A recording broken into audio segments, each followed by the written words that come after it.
Things I said in session this week as a high functioning anxiety expert. This week I found myself repeating this over and over and over again. And it was talking about this idea of introducing a healthy amount of friction into your life so that you could reap the full rewards of pleasure.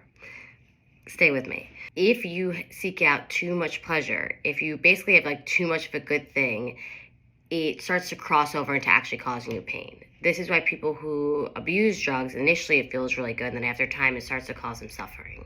So too much of a good thing actually becomes a bad thing. This applies to life, right? We need to have pain in order to experience the full range of pleasure. You need to introduce a counterbalance of like friction and tension and challenge in your life so that the reward can feel all the more sweet. That's why when you work out, like the harder you push yourself in the gym, the better it feels afterwards. That's why when you have like a really hard day at work where you're really like you're working your ass off, you're putting all this energy into it, that couch at the end of the day feels so much sweeter.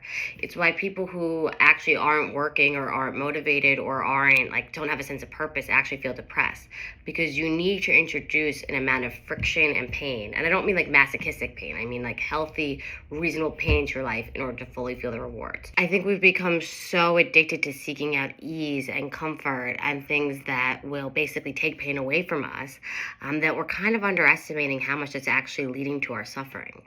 That the pursuit of pain and challenge and struggle and difficulty is necessary in a life that is well lived and full and meaningful. So again, really, I want you to be considering in every day, like, have I had enough sort of pain and friction to balance out the pleasure? Have I created enough obstacles for myself so that the rewards will feel all the more sweeter? If I stopped trying to avoid the things that made me feel uncomfortable and actually started to become a glutton for them and to seek them out because I know how essential they are for feeling pleasure, what would that look like?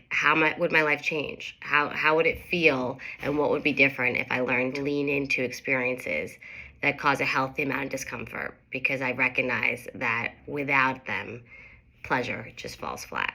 So next time you have something that you want to do that you're dreading, absolutely dreading, I want you to think about this pleasure and pain paradigm and think about how good it feels to endure the pain, which might be leaving your house, going to some social function you want to avoid, going to the office, whatever it may be, going to the gym.